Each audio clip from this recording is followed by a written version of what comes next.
പൈൽസും ഫിഷറും മലദ്വാരവുമായിട്ട് ബന്ധപ്പെട്ടുള്ള അസുഖങ്ങളാണ്. ഇതുമൂലം ബുദ്ധിമുട്ടുന്ന ഒരുപാട് ആളുകളുണ്ട്. അപ്പം ഇതിനുള്ള കാരണങ്ങൾ എന്തൊക്കെയാണ്, അതുപോലെ തന്നെ ഇതിന് വേണ്ടിയിട്ടുള്ള പരിഹാരങ്ങൾ എന്തൊക്കെയാണ് എന്നുള്ളതാണ് ഇന്നത്തെ വീഡിയോയിലൂടെ ഞാൻ നിങ്ങളുമായിട്ട് ഡിസ്കസ് ചെയ്യുന്നത്. ഞാൻ ഡോക്ടർ ഭാഗ്യ, Q1B ഹെൽത്ത് കെയറിലെ ആയുർവേദ ഡോക്ടറാണ്.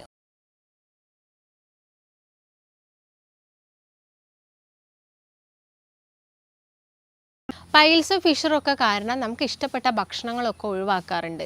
നമുക്കൊരു സ്ഥലത്ത് പോകാൻ നല്ല ബുദ്ധിമുട്ടുണ്ടാവാറുണ്ട്. അപ്പം ഇതിനെല്ലാം തന്നെയുള്ള ഒരു പ്രധാനപ്പെട്ട റീസൺ നമ്മുടെ ഭക്ഷണ രീതി തന്നെയാണ്. അതുപോലെ തന്നെ ചില പ്രത്യേക കാരണങ്ങളും ഉണ്ട് ഇത് വരാനുള്ള. അതെന്തൊക്കെയാണെന്ന് നോക്കാം. അതിലൊന്നാമതായിട്ട് പറയുന്നത്, നിങ്ങൾ കഴിക്കുന്ന ഭക്ഷണത്തിൽ നാരുകൾ കുറവാണെങ്കിൽ നിങ്ങൾക്ക് ഈ ഒരു പ്രശ്നങ്ങൾ വരാം. അപ്പോൾ നിങ്ങൾ എപ്പം ഭക്ഷണം കഴിക്കുകയാണെങ്കിലും നിങ്ങൾ എന്ത് ചെയ്യണം, നാരുകളുള്ള ഭക്ഷണങ്ങളുണ്ടോ എന്നുള്ളൊരു കാര്യം ഉറപ്പ് വരുത്തുക. രണ്ടാമതായിട്ട് പറയുന്നത് ഒന്ന് കോൺസ്റ്റിപ്പേഷൻ അഥവാ മലബന്ധമാണ്.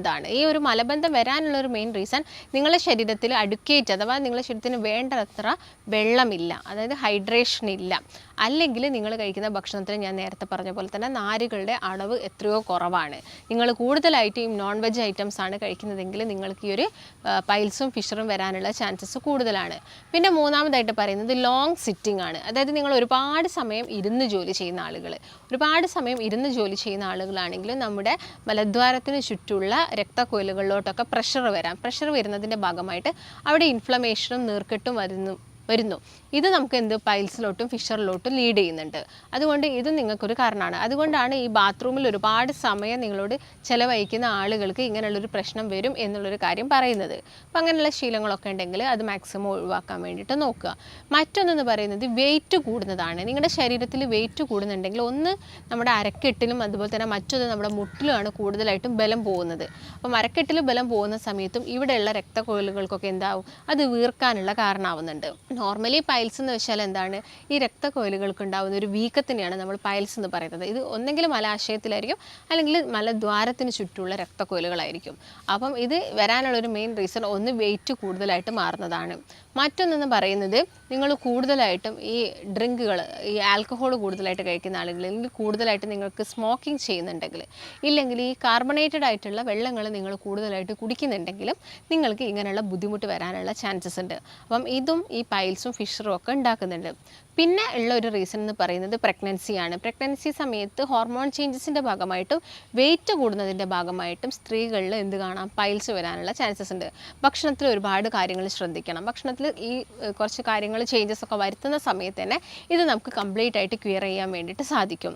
പിന്നെ പറയുന്ന ഒരു വിഭാഗം ആളുകൾ എന്ന് പറയുന്നത്, ഒന്ന് ഡെലിവറി കഴിഞ്ഞതിന് ശേഷം വരുന്ന ആളുകളുണ്ട്. നിങ്ങൾ കൂടുതലായിട്ടും പ്രഷർ ചെയ്യുന്ന സമയത്ത്, അല്ലെങ്കിൽ നോർമൽ ഡെലിവറി ഒക്കെ ആണെങ്കിൽ നമ്മൾ കൂടുതലായിട്ടും പ്രഷർ ചെയ്യുന്ന സമയത്ത് ചിലപ്പം ഉള്ളിലുള്ള ഈ രക്തക്കൊയിലുകൾ പുറത്തോട്ടൊക്കെ വരാറുണ്ട്. അപ്പോൾ അതിൻ്റെ ഭാഗമായിട്ടും ഇങ്ങനെയുള്ള ബുദ്ധിമുട്ടുകൾ വരാം. അപ്പോൾ പൈൽസ് എന്ന് പറയുന്നത് രണ്ട് രീതിയിൽ കാണാം. ഒന്ന് ഉള്ളിലായിട്ടും പുറത്തായിട്ടും. ഉള്ളിൽ പൈൽസ് ഉണ്ടാകുന്ന സമയത്ത് വലിയ ബുദ്ധിമുട്ടുണ്ടാക്കില്ലെങ്കിലും ചില ആളുകളിൽ ബ്ലീഡിംഗ് ഒക്കെ കണ്ടുവരാറുണ്ട്, വേദന കുറവായിരിക്കും. എന്നാൽ പുറത്താണ് പൈൽസ് എങ്കിൽ നല്ല രീതിയിൽ വേദന ഉണ്ടായിരിക്കും. അത് നമുക്ക് പല ഗ്രേഡുകളായിട്ട് പറയാനും സാധിക്കും. ചില ആളുകളിൽ ആ ഒരു തടിപ്പ് പുറത്ത് തന്നെ കിടക്കും, ചില ആളുകളിൽ മലം പോയി കഴിഞ്ഞതിന് ശേഷം തടിപ്പ് ഉള്ളിലോട്ട് പോകുന്നു, ചില ആളുകൾ കൈകൊണ്ട് തന്നെ തടിപ്പ് ഉള്ളിലോട്ടാക്കുന്നു, ചില ആളുകളിൽ ഫുൾ ടൈം ഈ ഒരു തടിപ്പ് പുറത്ത് കിടക്കുന്നു. അങ്ങനെ നമുക്ക് സ്റ്റേജുകളായിട്ടൊക്കെ ഇതിനെ പറയാൻ വേണ്ടിയിട്ട് സാധിക്കും. അപ്പോൾ എന്ത് വന്നാലും ഇത് മൂലമുള്ള വേദന എന്ന് പറയുന്നത് അസഹനീയമായിരിക്കും. നമുക്ക് ബാത്റൂം ആലോചിക്കുന്ന സമയത്ത് തന്നെ നമുക്ക് പേടിയാണ്. അല്ലെങ്കിൽ നിങ്ങളൊരു ഫുഡ് കഴിച്ചു കഴിഞ്ഞാൽ ആ ഒരു നൈറ്റ് നിങ്ങൾക്ക് പേടിയായിരിക്കും, നാളെ രാവിലെ ഞാൻ എത്ര ബുദ്ധിമുട്ടണം എന്നുള്ള കാര്യങ്ങളൊക്കെ ആലോചിച്ചിട്ട്. അപ്പം ഇത് വന്നിട്ട് ചില ആളുകൾ കരഞ്ഞ് പറയാറുണ്ട്, ഡോക്ടറെ വേദന അത്രയും സഹിക്കാൻ പറ്റുന്നില്ല എന്നുള്ള കാര്യങ്ങളൊക്കെ. പക്ഷെ നമ്മളെ ഫുഡിൽ ചേഞ്ചസ് വരുത്തുന്ന സമയത്ത് തന്നെ നമുക്കിത് ക്യൂർ ചെയ്യാൻ സാധിക്കും. കാരണം മെഡിക്കേഷൻസ് എന്ന് പറയുന്നത് താൽക്കാലികമായിട്ട് അവർക്ക് ആ ഒരു സമയത്തുള്ള നീർക്കെട്ടും കാര്യങ്ങളും വേദനയും ബ്ലീഡിങ്ങും ഒക്കെ കുറയ്ക്കാനുള്ളതാണ്. അതിനുശേഷവും നിങ്ങൾ എന്ത് ശ്രദ്ധിക്കണം, നിങ്ങളെ ഭക്ഷണം നല്ല രീതിയിൽ ശ്രദ്ധിക്കണം. നിങ്ങൾ കറക്റ്റായിട്ട് വെള്ളം കുടിക്കുന്നുണ്ടോ, 10 മുതൽ 12 ഗ്ലാസ് വെള്ളം കുടിക്കുന്നുണ്ടോ, അതുപോലെ തന്നെ നാരുകൾ അടങ്ങിയിരിക്കുന്ന ഭക്ഷണങ്ങൾ കഴിക്കുന്നുണ്ടോ എന്നുള്ള കാര്യങ്ങളൊക്കെ നിങ്ങൾ ചെക്ക് ചെയ്യേണ്ടതുണ്ട്. അതുപോലെ തന്നെ ഫിഷർ എന്ന് പറയുന്ന ഒരു വിഭാഗമുണ്ട്. ചില ആളുകൾക്ക് ഈ ഫിഷറാണ് ഉണ്ടാവുന്നത്. ചില ആളുകൾക്ക് തടിപ്പൊന്നുമില്ല, പക്ഷേ മലദ്വാരത്തിന് ഭയങ്കര പെയിനാണ്. അവിടെ ഈ മലം പോകുമ്പം ഭയങ്കരമായിട്ട് ടൈറ്റ് ടൈറ്റ് ആവുന്നു, നല്ല രീതിയിൽ പെയിൻ വരുന്നു. അതെന്ന് പറയുന്ന കണ്ടീഷൻ ഫിഷറാണ്, തടിപ്പൊന്നുമില്ല. അത് നമുക്ക് ജസ്റ്റ് മെഡിക്കേഷൻസ് കൊടുക്കുമ്പോൾ തന്നെ കാര്യം അങ്ങ് ഓക്കെ ആയിക്കോളും. അത് കൂടുതലും വരുന്നത് ഈ പ്രോട്ടീൻസ് കൂടുതലായിട്ട് കഴിക്കുന്ന ആളുകൾ, ഈ ചിക്കൻ അല്ലെങ്കിൽ മുട്ട പോലുള്ള പ്രോട്ടീൻസ് അമിതമാകുന്ന സമയത്ത് അല്ലെങ്കിൽ എരിവ് കൂടുതലായിട്ട് എടുക്കുന്ന സമയത്തൊക്കെയാണ് ഈ ഒരു പ്രശ്നം വരുന്നത്. അപ്പം അതാണെങ്കിലും നമുക്ക് എന്ത് ചെയ്യാൻ പറ്റും, മെഡിക്കേഷൻസ് കഴിച്ച് പിന്നെ നമുക്ക് നോർമലായി കഴിഞ്ഞാൽ നമുക്ക് ഭക്ഷണം അങ്ങ് ശ്രദ്ധിച്ചു പോയാൽ മതി. താൽക്കാലികമായിട്ടുള്ള ബുദ്ധിമുട്ട് കുറയ്ക്കാൻ മാത്രമാണ് നമുക്ക് മെഡിക്കേഷൻസ് കൊടുക്കാൻ സാധിക്കുന്നത്. അപ്പം അത് നിങ്ങൾ നിങ്ങളുടെ ഭക്ഷണത്തിൽ ശ്രദ്ധിക്കണം. കാരണം ഫൈബേഴ്സ് കൂടുതലായിരിക്കണം, എരിവുള്ളത് ഒഴിവാക്കണം, പുളിയാണെങ്കിലും കൂടുതലായിട്ട് കഴിക്കേണ്ട, അതൊക്കെ ഒന്ന് ശ്രദ്ധിക്കുക. പിന്നെ നിങ്ങൾ ഒഴിവാക്കേണ്ടതിൽ ഒന്ന് മൈദയാണ്. മൈദ കൂടുതലായിട്ടും കഴിക്കുന്നതും വയറ് അല്ലെങ്കിൽ നമ്മുടെ മോഷൻ ടൈറ്റ് ആവുന്നതിന് കാരണമാവുന്നുണ്ട്. അപ്പം അത് ഒഴിവാക്കുക. ചോക്ലേറ്റ് കൂടുതലായിട്ട് കഴിക്കുന്ന ആളുകളാണെങ്കിൽ ആ ഒരു ചോക്ലേറ്റ് കൂടുതലായിട്ട് കഴിക്കുന്ന ശീലം അങ്ങോട്ട് ഒഴിവാക്കുക. ഇതെല്ലാം തന്നെ എന്ത് ചെയ്യും, വയറ് ടൈറ്റ് ആവുന്നത് കാരണമാവും. അപ്പോൾ അതെല്ലാം ഒഴിവാക്കുക. പിന്നെ ഷെൽ ഫിഷുകളുണ്ടല്ലോ, ഈ ഞണ്ട്, ചെമ്മീൻ, കക്കയൊക്കെ, അതൊക്കെ ചില ആളുകൾ അവിടെ ചൊറിച്ചിലുണ്ടായിട്ട് പൈൽസൊക്കെ കണ്ട് വരുന്ന ആളുകളുണ്ട്. അവർക്ക് നോർമലി അവരത് കണ്ടിട്ടുണ്ടാവില്ല. അതായത് അവർ തടുപ്പ് വന്നതോ ബുദ്ധിമുട്ടുകളൊന്നും അവർ കണ്ടിട്ടുണ്ടാവില്ല. പക്ഷേ ചിലപ്പോൾ ഒരു ചൊറിച്ചിലൊക്കെ വന്ന സമയത്തായിരിക്കും നിങ്ങൾ നോട്ട് ചെയ്തത് നിങ്ങൾക്ക് അവിടെ ചെറിയൊരു തടുപ്പ് പോലെ അല്ലെങ്കിൽ ചെറിയൊരു കുരു പോലുള്ള ഒരു കാര്യമൊക്കെ. അപ്പം ഇങ്ങനെയുള്ള ഷെൽഫിഷുകളും ഇങ്ങനെയുള്ള ചൊറിച്ചിലും കാര്യങ്ങളൊക്കെ ഉണ്ടാവാൻ കാരണമാവുന്നുണ്ട്.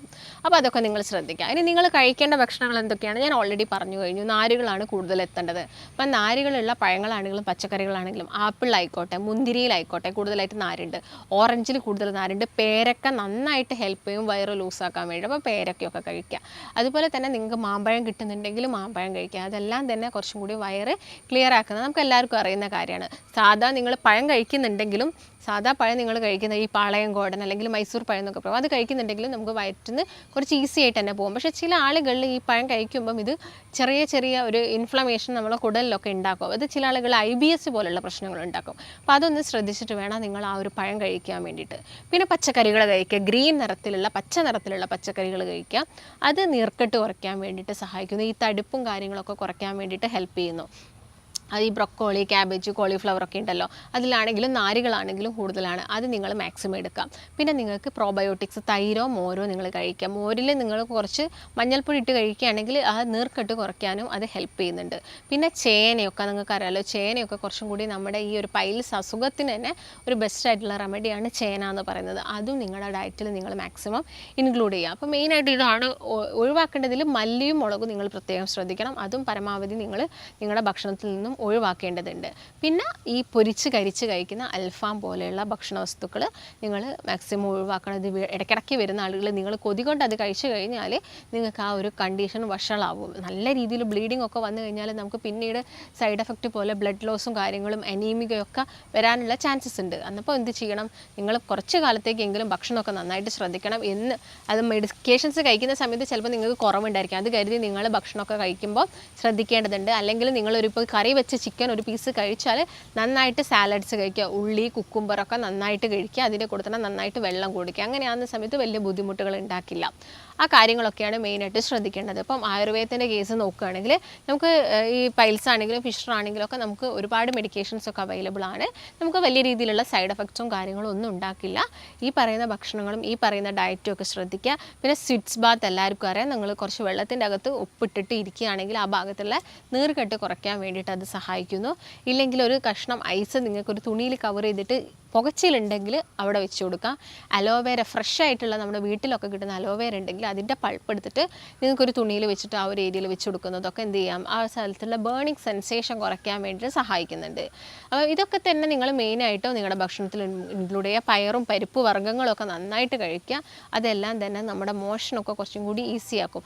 ചെറുപയറൊക്കെ നല്ലോണം കഴിക്കുക, തേങ്ങയൊക്കെ ഇട്ട് കഴിക്കുന്നതെല്ലാം തന്നെ ഇങ്ങനെയുള്ള പ്രശ്നങ്ങളൊക്കെ കുറയ്ക്കാൻ വേണ്ടിയിട്ട് സഹായിക്കുന്നു. അതുപോലെ തന്നെ നിങ്ങൾക്ക് നിങ്ങളുടെ ഭക്ഷണത്തിൽ ഇൻക്ലൂഡ് ചെയ്യാൻ പറ്റുന്ന ഒരു കാര്യമാണ് തവിട് എന്ന് പറയുന്നത്. ഈ തവിട് കിട്ടുന്നത് അരിയിൽ നിന്നാണ്. അപ്പോൾ തവിടുള്ള അരി കഴിക്കുന്നതും നമ്മുടെ ശരീരത്തിലും കുടലിൽ വരെ വരുന്ന എന്ത് കുറയ്ക്കാൻ പറ്റും, നീർക്കെട്ട് കുറയ്ക്കാൻ വേണ്ടിയിട്ട്, ക്യാൻസർ പോലുള്ള അസുഖങ്ങളൊക്കെ തടയാൻ വേണ്ടിയിട്ട് നമുക്ക് സാധിക്കും. അത് നിങ്ങൾ കഴിക്കുക. അതുപോലെ തന്നെ നിങ്ങൾക്ക് സൂപ്പൊക്കെ ഇഷ്ടമുള്ള ആളുകളാണെങ്കിൽ സൂപ്പ് വെച്ചിട്ട് കഴിക്കുക. ഇപ്പോൾ കുരുമുളക് പൊടിയാണെങ്കിൽ വളരെ കുറച്ച് ആഡ് ചെയ്താൽ മതി. വെളുത്തുള്ളിയൊക്കെ നിങ്ങൾക്ക് ആഡ് ചെയ്യാം, ഇഞ്ചിയൊക്കെ നിങ്ങൾക്ക് ആഡ് ചെയ്തിട്ട് എന്തെങ്കിലും രീതിയിലുള്ള സൂപ്പുകൾ, വെജിറ്റബിൾ സൂപ്പാണ് കൂടുതലും നല്ലത്. ചിക്കനൊക്കെ കഴിക്കുന്ന സമയത്ത് വയറ് ടൈറ്റ് ആവുന്ന ആളുകളുണ്ട്.